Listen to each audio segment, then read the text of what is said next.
Red Solo cup, we fill you up. Let's frame the girlfriend. Let's frame the girlfriend. Welcome back. It's been a minute. We're back after a very long hiatus, and we're here to talk about what we haven't been able to talk with you about. So, welcome back. We are a true crime and wine couple. Glad to be back after a long hiatus. And we're going to do some updates, and we're going to talk about what's going on in crime today. So welcome back. We are so happy to be back with you. We've been under the weather. It was the end of the school year. It was just crazy. So we are back, and we're going to talk about some stuff today. Sounds good. Let me first preface this by saying that all opinions are our own. This is for entertainment and educational purposes only. Do your own research. Also, we're going to be discussing the Karen Reed trial, which is really off the rails, and we in no way do not support justice for who really killed John O'Keefe. If that turns out that the jury says it's Karen Reed, then that's who it is. But we are not making light of anything. However, I don't think anyone with any sense of logic can watch this investigation and not think that some stuff was botched. Yes. So anyway, we're going to talk about that later. Or that it's just a basic clown show. Or that it is correct. It's been uncomfortable. Yeah. Yeah. And I just don't know how they're on the stand with a straight face, but we'll get back to that later. Yeah, definitely. So the first update was a story that I've been following for over a year, and my forensics class followed it too. Rachel Morin, they did catch her killer. She was missing almost a year. She's a mom of 5. She went jogging on a trail and she was killed tragically. They did catch her killer. Like I said, after a year. His name was Victor Martinez Hernandez. He is 23 years old and he is here illegally from El Salvador. So what a tragedy. Number one, he was not supposed to be here, not here legally. He had killed somebody over in El Salvador, and not for nothing, but she was a mother of 5. I mean, that's just a horrible tragedy. Yeah, that's sad. But they do have him, and what was really strange was they had video and they had DNA. They just couldn't find the dude. And then they finally did find him in Oklahoma. And they said family had been harboring him. I'm sure a lot more will come out as it unfolds. Yeah. Next, we have an update on LISK, the Long Island serial killer. The suspected Long Island serial killer is Rex Heuermann. He is 60, from Massapequa Park, Long Island. They have a lot of forensic evidence against him, and they just identified at the beginning of June 2 new victims, so I'm going to discuss who the victims were. First, they're the Gilgo 4, and they were discovered. Actually, there were 10 bodies discovered on Gilgo Beach. 4 of them are being linked to Rex Heuermann. They really haven't said what's going on with the other 6. They haven't. And it's interesting because one of the other 6 was a toddler.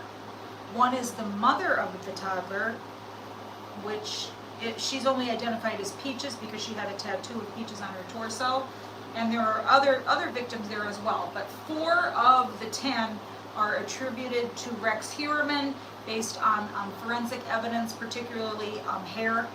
They have hair evidence. So the first one was Maureen Brainerd Barnes, and she was missing since 2007. So as you can see, these go back quite some time. The second victim is Melissa Barthélemy, and she was missing since 2009. Both Maureen and Melissa went missing in the summer, which is very interesting because that's when it has been said that Rex Heuermann's wife and his children would go visit Iceland. His wife, Asa Ellerup, was born in Iceland. So those happened in the summer. The next victim was Megan Waterman. She went missing in 2010. If you watch the 48 Hours special on the Gilgo 4 and the Long Island serial killer, her daughters, and it's just heartbreaking. These women were sex workers. They were also mothers. They were also daughters. They were sisters. They were friends, and it's just very, very sad. And then the fourth victim that has been linked to Rex Heuermann from Gilgo Beach is Amber Costello, and she went missing in 2010. Now, she was killed at the beginning of September, so she is one that wasn't killed in the summer, or didn't go missing in the summer. And actually, her roommate helped catch Rex Heuermann, because the night she went missing, he said that Rex was calling, he thinks it was Rex was calling constantly, offered her 5 times her normal rate, and she got in the car with this guy with no phone and no purse, and the roommate said that she definitely did not do that. So another thing, all these girls were really tiny. He's huge. Yeah, he's he's a big 6'4", and Yeah. I think it's safe to guess he's around 300, right? Yes. He's got to be. He's well over 250, I would say, Yeah, easily. he's a big dude. And Amber's roommate said she said she was 4'11". He said she was lucky she was 4'9". And that's interesting because, well, I'll go into that. So they're the Gilgo 4. Now, they just discovered in June two other victims that went missing from Manorville. And what's interesting is that Rex Heuermann belonged to a rod and gun club very close to where these bodies were found, and they went missing right about the same time that he was purported to be at the rod and gun club. They said he was not a very good marksman, but hunting was his passion. Sandra Castilla, and she went missing in November of 1993. So that's taken us back 30 years ago. Yeah. And also Jessica Taylor, who, that was a whole 10 years later. She went missing in July of 2003. So, with the discovery of these 2 new victims, they had gone back to Rex Heuermann's home, and they found really disturbing things, which I don't understand why they didn't find this the first time. That's a little interesting. Yeah, so they found a document that was referred to as a planning document, which had his plans for things like how to not get the body identified. So cut off the head, cut off the hands, cut off the feet, remove any tattoos, remove signs of torture. Like, there was some very disturbing stuff in this document, and this dude was a planner. He's an architect. They say he's brilliant. He was interviewed by some man, very interesting, who interviews, I guess, people that he thinks are either up and coming or well-established businessmen in the Manhattan area. And Rex Heuermann owns his own architectural firm in downtown Manhattan. And I guess what they said he's good at was I guess he knew all the old building code laws. I guess if you couldn't get a permit, Rex Heuermann was the guy to get you a permit. And also it came out that Donald Trump was a client, which makes perfect sense that, Well, yeah. I mean, if this You guy want to is get around right, if he's the main, if he's the dude in Manhattan that you go to. So anyway, so that came out. Then it got really crazy because during my last week of school, which was around the middle of June, Johnny Ray, who was a lawyer for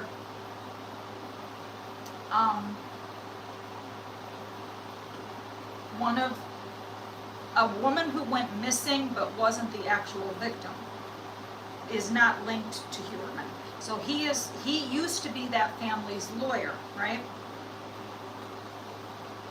And he held a press conference where he said that he basically implicated Rex Heuermann's daughter as being complicit in the murders. Okay, so it was just crazy. It was in the middle of nowhere, Florida. All right, so normally if you're going to have a press conference about LISK, it would be held in Long Island, correct? Yeah, I didn't understand why he was... Because that's where he lives. And he no longer represents the family. He doesn't represent the family anymore. So he holds his conference and he says that Rex Heuermann's daughter was complicit in the murders. One of these murders goes back 30 years. Rex Heuermann's daughter is 27 years old. He claims that she engaged in this, she engaged in cannibalism. He showed her art. Was it her Tumblr account? I think it might have been her There it was Tumblr? no, there was an art like a specific website where you can put your art up and then sort of like get reviews and Okay. like have people comment Oh, on your okay, art. gotcha. And the one thing that she put up was actually her rendering of a scene or Yes. something from Silence of the Lambs. Right. It was identical, but this guy was like trying to make it out that this was her own disturbed artwork. I don't know where he was going with that because it just She there wasn't was no even reason born for it, when no. one of these murders occurred. No. So, and then another thing, she identifies herself on social media as LISK's daughter. which is kind of weird. That was a little strange. And the funny but thing is that one piece of artwork that she put up, she put it up the day after he was arrested.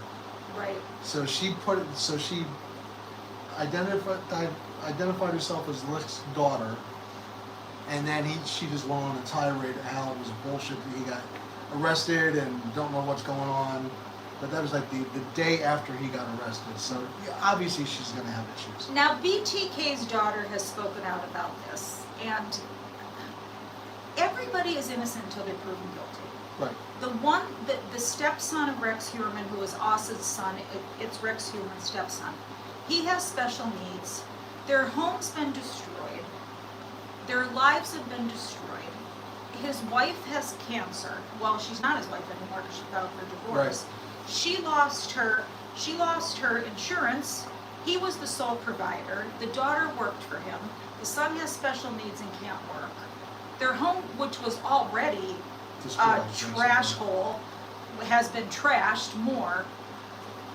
You know, I don't know why that had to happen. I don't know. It's It was kind of out of nowhere too. Yeah. Like, what was the impetus for it? and he no longer represents any of the victims' Right. families, so it was so ridiculous. She's like, I just have to get my face on TV for 15 seconds and I don't know. So anyway, that's what's going on there. There's got to be more victims. well, I was going to bring that up. But I never saw it laid out the way you just laid it out in terms of the victims. Right. So like the Gilgo 4, those dates are all very close together, Yes. like within a couple Yes, years, right? right. So he was like in that hunting ground for those couple years. Right. But then when you look at the spread of victims from 1993 all the way to 2010, In Manorville, right. that's a huge timeline. So what was happening in between 1993 and 2010, you can only imagine. I can't imagine that there's not a lot more victims out there.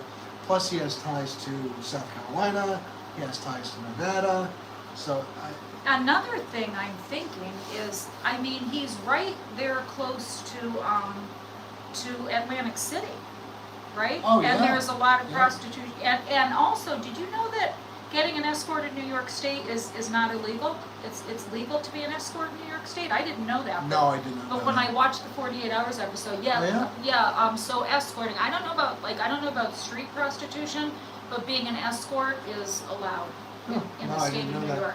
I didn't know that either. So these women were, they were engaging in a legal job. And another whole problem with this thing, we're going to do a deep dive into LISK, was the initial investigator, they call him Dirty Burke. He was also caught he was the head of the investigation in the beginning, and he was caught with sex workers in his car. And he kicked the FBI off the case. Well, yeah, he probably didn't want them investigating and finding out all his shady crap that he was doing. But So he held up the whole investigation for years. if these murders are going back for 30 years ago when he was 30, I bet you he started earlier.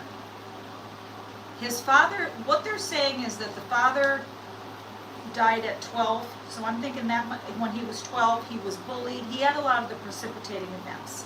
And I don't normally assume someone is guilty, but there was so much hair evidence found on these victims that I don't know how you, and the way they were disposed of, the burlap, and it goes with the hunting. And in fact, when they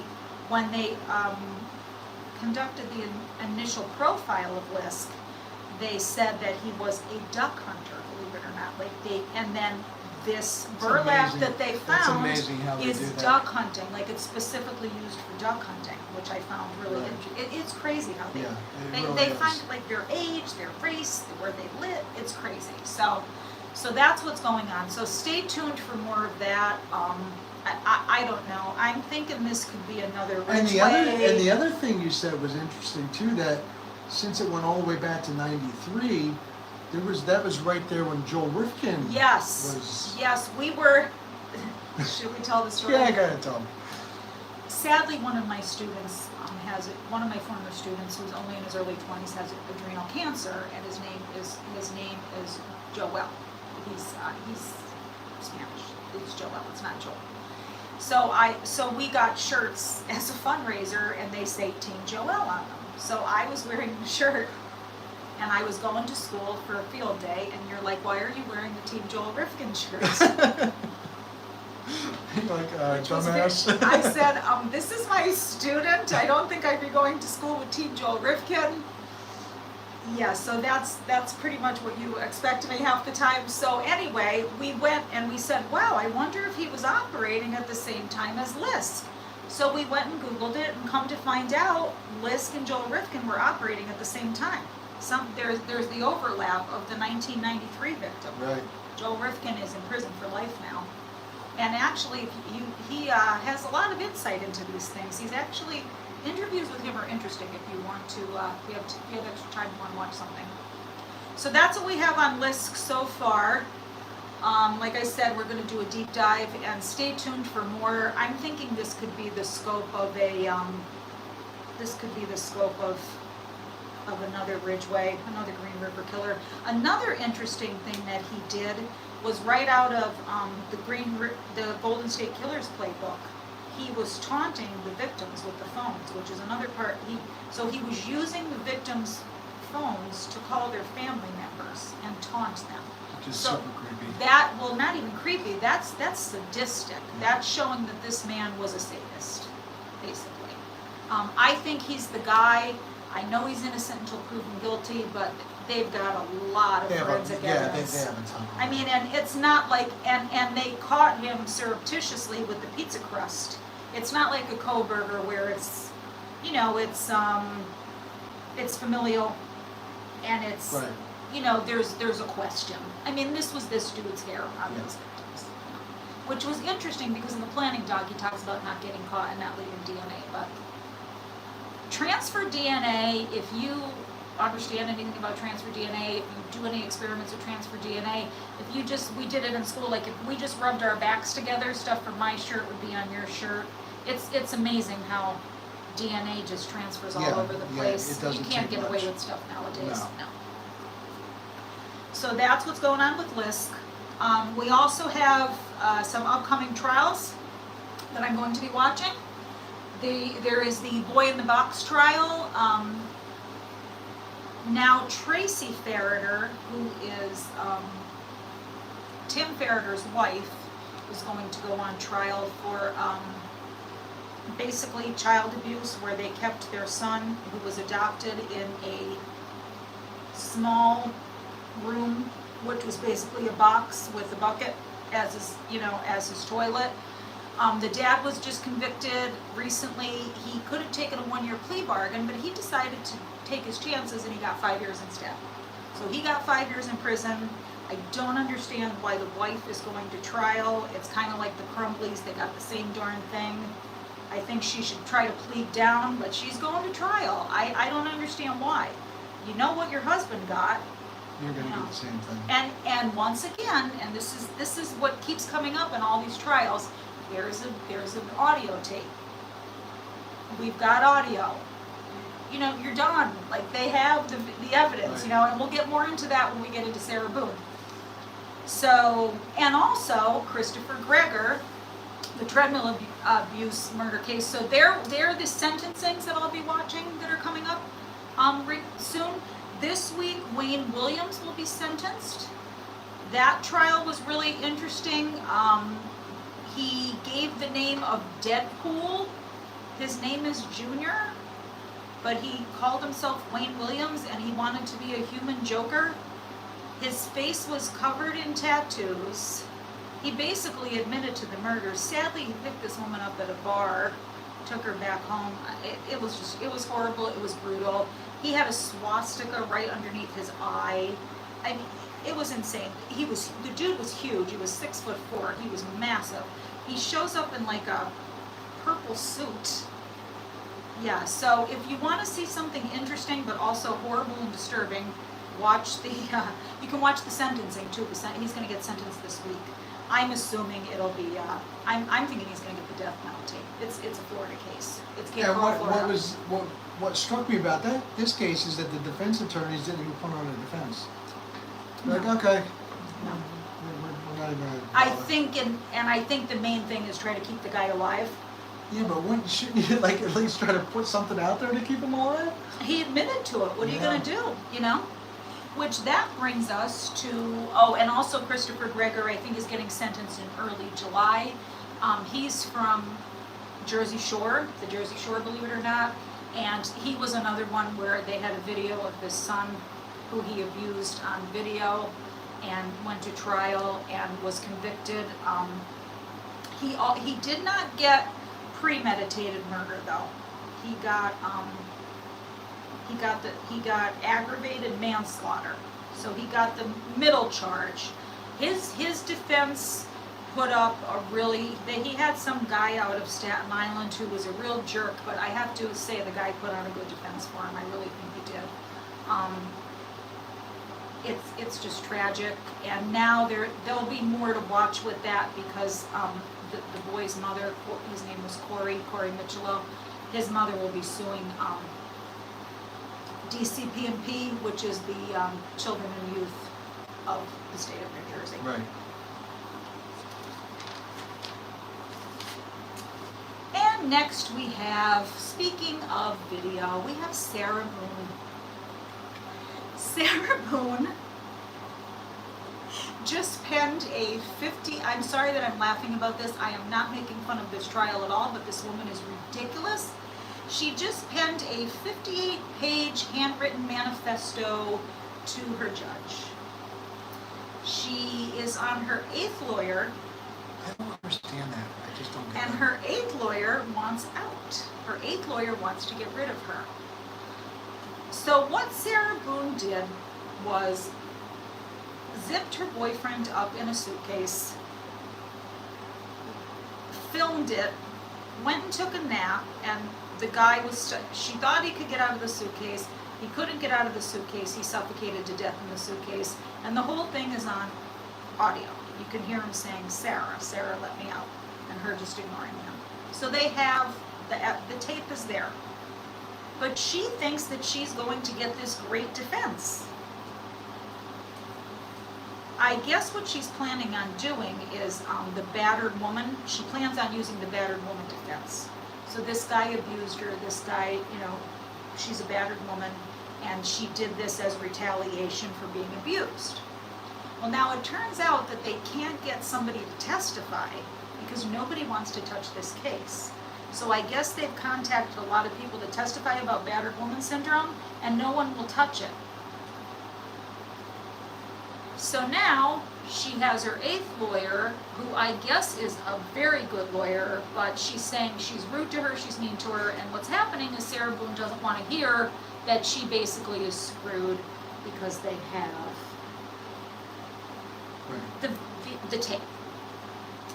So anyway, that's what's going on. I thought about doing maybe a dramatic reading of her 58-page manifesto, if that's something you'd be interested in. Leave us a That'd be comment and I'll think about doing that. Okay, next we got a lot going on. The Delphi murders. As usual, the judge and the prosecution, the judge and the defense cannot play nice with each other. They're still infighting. Now the defense is saying that they're planning on calling Judge Gull as a witness. So she must recuse herself from the case because she is a witness. It has to do with someone they were going to bring from prison to testify. It was a fellow inmate who was going to testify about Richard Allen's abuse. So the sheriff claims that the judge told him, don't bring the person to court to testify, and the judge claims the sheriff said he wasn't going to bring the person to testify. So now we've got, who's lying here? Everybody. I just think that this is not going to trial in October. I think it's never going to go to trial until Judge Gold recuses herself from the case. And I think the only trial that is going to go to trial after Delphi is probably going to be Brian Koberger, who I predict is going to live out his years at the Latah County Prison in Idaho and never go to trial. But that's just what I'm thinking based on all, And then a new Koberger book came out. That's going on, which I don't know how a Koberger book came out because we don't know what the heck happened. No. But that's, and that book is basically saying that he did not intend to kill the four. Madison Mogan was the target, and the others were basically collateral damage, which everybody's been saying all along. So it's nothing new, Right. So do with that what you will. Maybe that would be something you're interested in reading. I'm not going to read anything until after the trial, because we have no idea. Justin Timberlake was caught driving, accused of driving while intoxicated. He claims he had one martini, and I guess the martini had the equivalent of 4 shots in it. He refused the breathalyzer test, which I guess they say is what you should do. Any good defense lawyer on YouTube will tell you to refuse the breathalyzer. Yeah. So he refused it. So I thought if you refused, you were automatically guilty. No, I think you automatically get arrested if you refuse, but you don't have to take it. I don't know. This was I think it was he in the Hamptons? Somewhere in New York, I'm not sure where. Okay, yeah, the Hamptons. So we'll see what comes of that. His eyes looked awfully bloodshot, but I have to say, if I had a drink that had 4 shots in it, I would be 3 sheets to the wind. Yes, you would. If you're not much of a drinker. But then again, if I had Justin Timberlake's money, I don't think I'd be driving myself around after I had a martini. So no, that's what I don't get with these celebrities. Right. You have so much freaking money, you probably have your own drivers, have them drive, but at the very least, call a freaking Uber. Go for it. Okay, next we have Madeline Soto. My question is probably what everybody's question is following the case. When is Jennifer Soto getting arrested? Or when is Jennifer Soto going to tell us everything that happened and we're going to know what's up? Very sad case. This poor girl had been essayed since she was 8 years old. There's a 900-page discovery already. It's really sad. The poor girl, and the mother had roommates in the house. She was letting this 13-year-old girl sleep in the same bed as her on-again, off-again boyfriend. Super creepy. It's just horrible. It's deplorable. It's disgusting.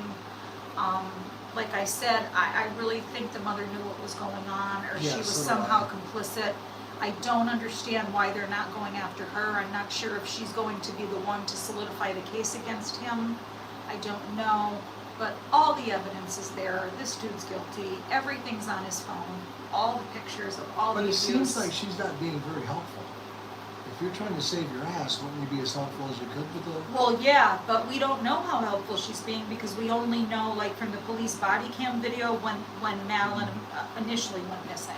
Now, they do have him on videotape, and they said that she was in the car and he was driving deceased, because I guess in the videotape, she slumped to the left in the car, and I guess you don't normally slump to the left when you're reclining if you're alive.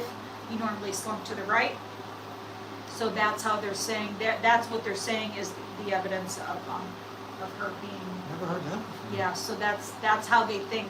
And I guess they have... So at their apartment complex, he dumped some of her belongings in the dumpster before he dumped the body. There was even a camera in the dumpster. So they've got a ton of evidence on this dude. So they have everything in his phone. And what they did was initially they locked him up and charged him with the SA on the phone. But now he's going to be charged with the murder as well. So they said something about, terrible stuff came out. Like her mother was going to disown her when she was 18. The counselor at work said she didn't, the counselor at school said she didn't like the guy. The friend said she was close to the guy. I think a lot of, there'll be a thorough investigation, it'll come out. And this dude has not appeared in court yet. He has been refusing to appear in court. Talk about a POS coward. But yeah, that's another one where, I'm sorry, I know you're innocent until proven guilty, but come on, there's so much evidence on him. Yeah, Anyway, if you're following that case, it's very disturbing. The documents and the documents and the discovery, don't go there if you're triggered. It's really bad. Another interesting thing that I saw on Court TV, there was a professor of forensics from a major university was talking about what he thought happened in this case, and he said I guess there are offenders, pedophiles, that only want a child in a certain age range. So when the child ages out, they basically kill the child right away. And that just sent chills down my spine, because if you think about, it was the day after her 13th birthday. She was developed. If we started when she was 8, you know what I mean? Right. So there's all this crazy stuff out there. They say the mother was operating a pedophile ring from the apartment. I don't understand how you have a 13-year-old daughter and you're renting out 2 rooms in your house and taking away her bedroom and making her sleep with your on-again, off-again boyfriend. Like, if that was my child's biological dad at 13, I wouldn't let them sleep in the same bed. No.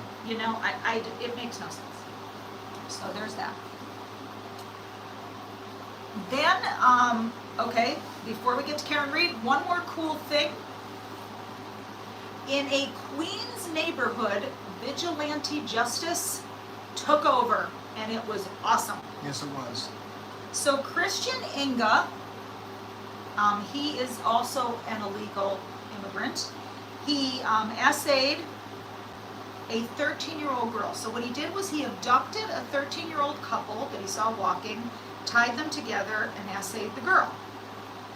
So I guess they had pictures of this guy up all over the neighborhood, and people recognized him. So they went to the bodega and waited for him. Some people were there all day and half the night. And one dude said he was there for 9 hours. 9 hours. The guy shows up, and they beat him down. They capture him. They tie his legs together, and they wait for the cops to get him, and then he's taken to the hospital.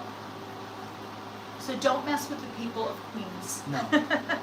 That was sadly, when you watch all the crime we watched, I know that was kind of a feel-good story. I hate to say it, but it's horrible what happened. It's horrible what happened, but I'm glad that... And I think as the crime gets worse and worse, we're going to see this. More and more people taking matters in their own hands, yeah. And now we have what Pete can't wait to talk about, Karen Reed. Karen Reed, my favorite trial now. So, if you're not familiar with the Karen Reed trial, this has been going on since April 16th. Karen Reed is being tried for supposedly killing her boyfriend, John O'Keefe, by accidentally or intentionally hitting him as she dropped him off at a house after they were out partying all night. And they say that she hit him with her car, left him in the lawn to die. So that's why she was arrested. But if you've been following this case even a little bit, I don't know how they are or why even that this was brought to trial. Like I said, this has been going on since April 16th. The prosecution just ended this week. So they went from April 16th all the way until the second to the last week in June with their case. Now, was granted, it 28 days for just the prosecution? I think it was now, about 28 days. Yeah, something like that. Now, granted, they had a lot of Days downtime and a lot of days off in between, but still, there was a ton of witnesses. And if you were watching the case, I swear to God, you would think that these were the defense's witnesses, because they did not bring one witness up that did not help the defense. Every single one of them was, they were catching these people in lies. They were backtracking. Nothing was adding up. And so they finally rested, and the defense started putting on their case on Thursday. So they've called several witnesses who have been slam dunk, have refuted pretty much anything the prosecution even tried to get across. They had the favorite witness so far has been Lucky, who is a plow driver. He drove Love me some Lucky. his plow truck, Frankentruck. And he was just like, he's just like your goofy, normal, blue collar, works for the roads department. And the prosecution is going after this guy, and you could tell it wasn't going well. And when you get a blue collar guy, you should know enough not to start asking him technical questions about blue collar stuff. And this, for some reason, this prosecutor thought he was going to catch him in this big gotcha moment, and every turn, Lucky's just like, no, you're wrong. It just, it was, if you watched it, it was unbelievable. It was like he was trying to bait him to say something. Yeah. It was insane. And shout out to Auntie Bev. Auntie Bev, the judge. I love this woman. This poor woman, she just keeps telling these lawyers, stop doing what you're doing, right. And they just keep doing it. It's like, yeah, Aunt Fran Gold would not be having that stuff. No, absolutely not. So they've called a few witnesses. They should be wrapping up either Monday or Tuesday of this week. So we should have a verdict on this by, I'm thinking by Wednesday or Thursday we should have a verdict on it. I don't think they only have a couple more witnesses to call. Actually, when the prosecution was done, they did ask for just, okay, Annie Bev, just call her innocent and let's go home.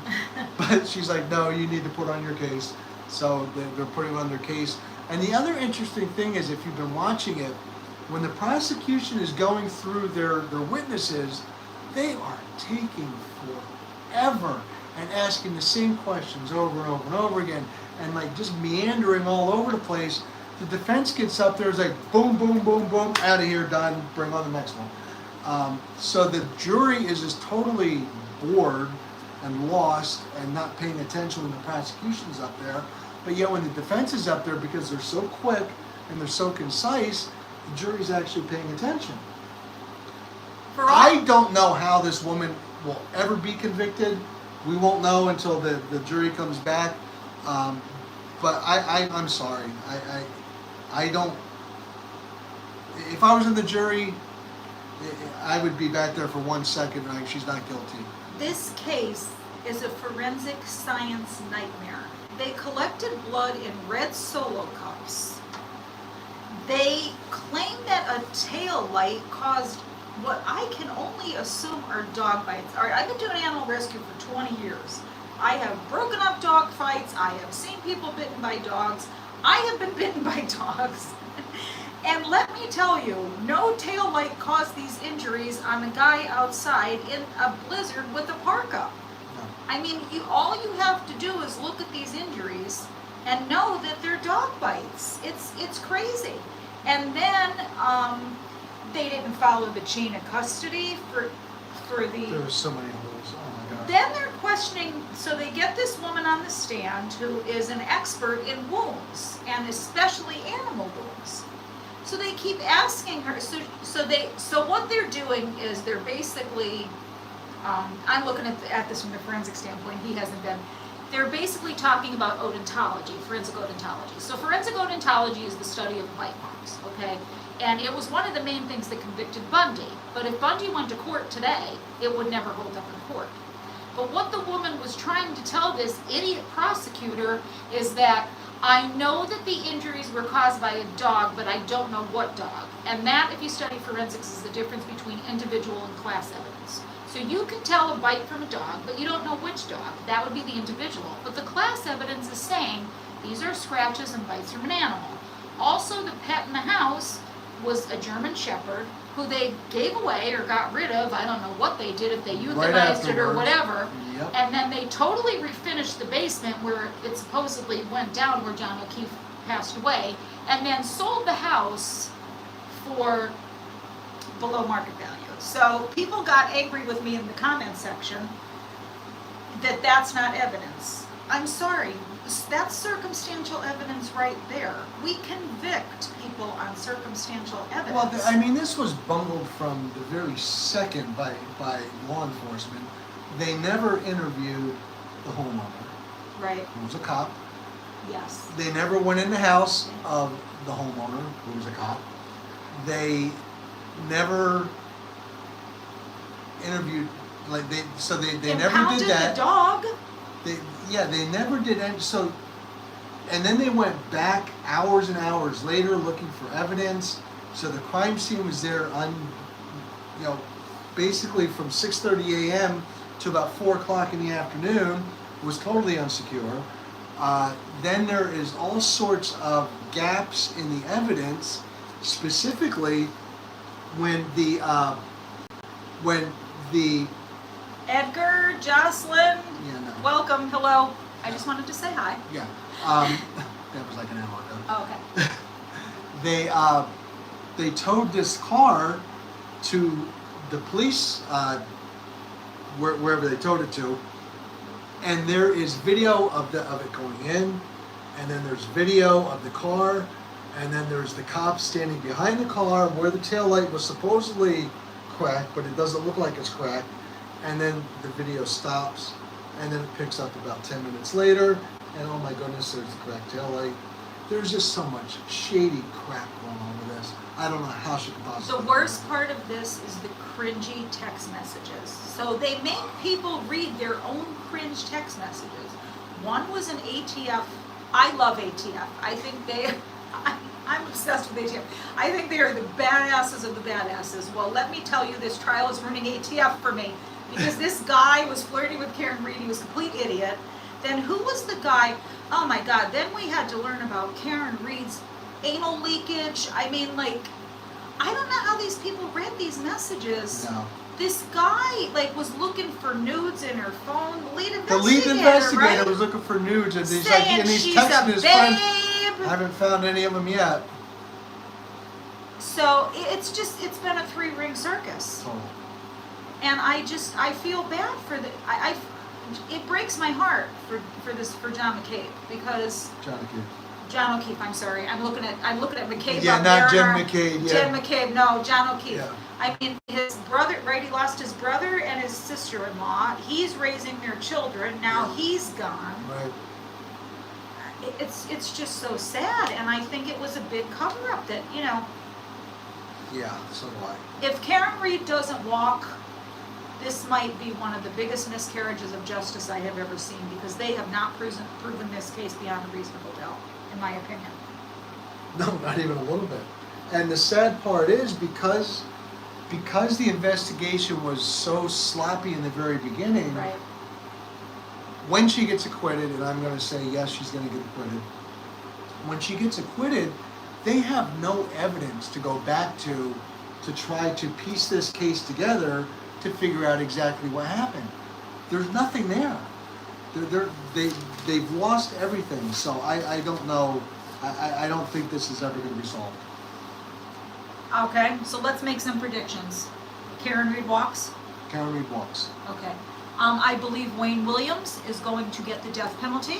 That's Yes. my prediction there. I believe Christopher Greger is going to get 25 to life with parole, sadly. I believe that's what's going to happen. I think his defense lawyer did a really good job when that happens. Oh, and one other thing, too, that's coming up is the Rust trial for Alec Baldwin now. That's coming up, I believe, July 9th. And it's been ruled that, hey, Curtis, glad you're back, too. So it's been a minute. We missed you. And now I forgot what I was saying because I said hi to Curtis. Rust. Oh, the Rust armor. So now it's going to be Alec Baldwin on trial. And he was trying to get Hannah to testify for him. And Hannah said to Alec Baldwin. Yeah. And now it's ruled that she does not have to, she will not have immunity, so she doesn't have to testify. She can plead the fifth in her own defense. I think Alec's running scared. I don't know about him and Hilaria's new reality show. Yeah, They might be filming him from prison. In prison, yeah. And it's the same judge, and she is not messing around. This No, woman she is is no nonsense. not at all. but she's fair. Very. She was Yeah. good, yeah. And another thing too is the Judge Ryan in the treadmill abuse trial. He took a lot of heat from the comments and stuff. And what I read about him was that because he was very, very, very fair to the defense. And what they were saying was, I guess that guy that was representing Christopher Greger has a history of getting things overturned. So I guess the judge was really trying to, give them a lot of leeway, give the Right. defense a lot of leeway, so So that there there's was no- no right. Unlike Fran Gall, who was trying to not give them any leeway whatsoever, so And that pretty much guaranteeing an appeal. and guaranteeing an appeal. And I really don't think it's going in October deal. I don't either, no. The good news is I'll probably be retired by the time Delphi goes to trial, and definitely by the time Koberger goes to trial, and I'll be able to attend both trials, Yeah, probably the hopefully whole we're thing. still mobile enough by the time Koberger goes to trial. So this week, we're gonna do probably a verdict watch for Karen Reed, Yeah. right? Because that'll be interesting. And like I said, we're gonna do a deep dive into LISK, right? And we're coming back with more Nicole Kessinger, our favorite 304. Mm-hmm. And we're gonna preview our new format, Our right? new Later in format, the week. yeah, later in the week. Later in the week. So we are so happy to be back. Yes. Any comments? Absolutely, Curtis. If I lived in Canton, Massachusetts, and I was a taxpayer, I would be so angry with the town, with the Commonwealth. If that courtroom wasn't so small, we would definitely be heading Yeah, out. absolutely. We'd be heading there, right? But we'd probably just be in the fray with Turtle Boy and all Yeah. that. So. Oh my goodness. Yeah, I can't It's even just a believe it. circus. Yeah. And you know what's funny? Everybody pretty much thinks if the Court TV comments decided this case, Karen Reed's going to walk. Yeah, except for the idiot the other day when I'm watching it, that, what's his name? Vinny, what's his Vinny Politan? Oh, what a moron that dude. I like Vinny Politan from Court TV. He's like trying to be all serious and trying to like spin this like they've proven their case and now the defense is on. Like, dude, what the hell are you watching? I don't know where he was coming from. I looked at him, I was like, dude, you're really on Court TV. If you Stop don't it. believe in conspiracy theories and cover-ups and that, this case will make you believe in it. Oh, yeah. I mean, I thought Delphi was a poop show. This is just insane.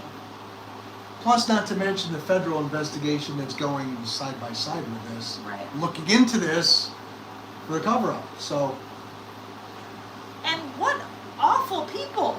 oh, they Like they Googling really are. how long it takes somebody to die in the snow, and all they did was drink and party and cheat on each other. And I mean, which, they're adults and they're consenting adults, and I don't judge because I'm not perfect, but still, like, what a bunch of, I wouldn't want to hang out with them, would you? No. Ugh. And and Karen Reed, I mean, she has the worst case of RBF I've ever seen in my life, but yet she'll smile and laugh and stuff too, You can't help but laugh at some of this crap that they're putting out there. Can you imagine being the lead investigator on a case and having to read your message that she had anal leakage on the stand? I just can't even imagine. No. If you don't know what I'm talking about, don't go down the rabbit hole. You don't Yeah. want to know. So that's what's going on there. And like I said, what are we going to upload? We'll have an upload within the week, right? Yeah. Okay. Yeah, I'll have more details about LISK because I have actually how he got caught had to do with a victim that's not even attributed to him, but I'll go into more detail about that in the 20-minute 911 call she made. So it does look like an SL sketch. You're right. When you're like watching it, right? Those text messages. And from one SNL was actually good. Exactly. Yeah, I'm like, I would die. I would die if I had to read that stuff on the stand. No. I would be so mortified. And then the ATF guy reading this stuff like, dude, you look so lame.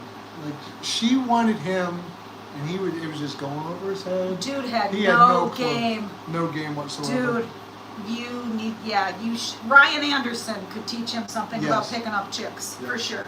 Absolutely. So, I guess we're done, huh? We are done, yes. Well, thank you for everybody who joined us, especially thank you to Curtis. We love our returning subscribers. Thanks for Absolutely. coming back. And like I said, we're back. Tell 300 friends Yeah. so we can get to 1,000 subscribers. Exactly. And we will catch you on the flip side. We'll catch you for Karen Reed, for the All Karen right. Reed verdict. Free Karen Reed. Free Karen Reed. Except Free as you pointed Karen out, Reed. she's not incarcerated, so This she is really true. doesn't need to be free. She already is free. I'm free Karen Reed. I'm free Karen Reed. We are True Crime and Wine Couple. We will catch you on the flippity flop. All right. Good night.